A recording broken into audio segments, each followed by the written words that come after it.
হচ্ছে আমার হলো নিমদিঘির এই ছেলের সাথে আমার সম্পর্ক।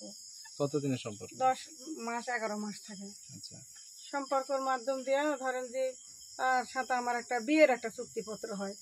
যখন আমি বিয়ের কথা বলি তখন ওই এড়া যায়।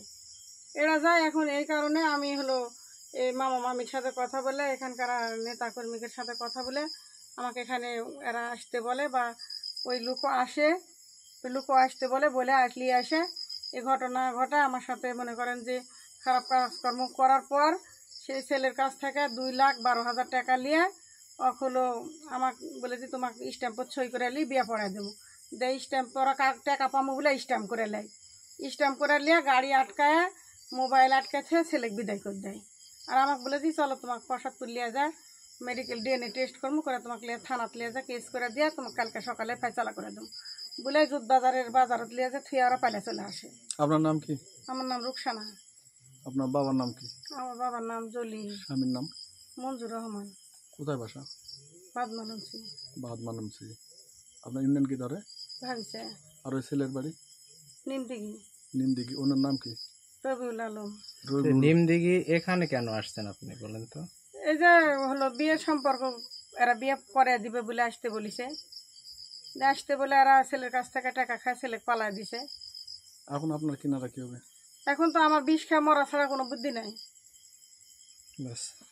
এখন ওই ছেলের নাম ঠিকানা বলেন তো? ছেলের নাম হচ্ছে রবিউল আলম, পিতা মৃত মাহাতাব, গ্রাম নিমদিঘি, ইউনিয়ন হলো রসুলপুর। উনি সাবেক মেম্বার ছিল? সাবেক মেম্বার। আপনি কি করেন? আমি গার্লস স্কুলে চাকরি করি। কোন স্কুল? নেমাপুর। শিক্ষিকা না অন্য কিছু? দপ্তরি। দপ্তরি। এখন আপনি কি যাচ্ছেন সেটা বলেন। আমি এটার একটা সুষ্ঠু বিচার চাচ্ছি। আমার সে বিয়ে করতে চাইছে, তারাও বিয়ে করায় দিবে এবং হলো সব কিছু রেডি করতে বলেছে, করে যে বাড়িওয়ালা টাকা খায়, এখন বাড়িওয়ালা পালায় দিছে। বাড়িওয়ালা কে হয় আপনার? বাড়িওয়ালা আমার হলো ওই দূর সম্পর্কের মামা হয়, নিজের কেউ কি নাম ওনার? আইজুল। আইজুল। ওনার বাবার নাম জানেন আপনি? বাবার নাম জানি না, কিন্তু ওনার স্ত্রীর নাম লাইলি। এখানকার ঠিকানা জানেন আপনি? এখানকার ঠিকানায় গ্রাম হলো নুরুল্লাবাদ, ঘাটালপাড়া। নুরুল্লাবাদ, ঘাটালপাড়া। তো আপনি এখন মূলত কি চাচ্ছেন, কি করলে আপনার সুবিধা হবে? আমি এটার একটা সুষ্ঠু বিচার চাচ্ছি। সুষ্ঠু বিচার? আপনি থানায় কি অভিযোগ করবেন? আমি তো আপনারা যদি সহযোগিতা করেন করবো। আচ্ছা, আমরা সহযোগিতা না করলে? না করলে ভাই শুনে নেবে, ক্যামেরাটা সরাবো বা তোমাকে না।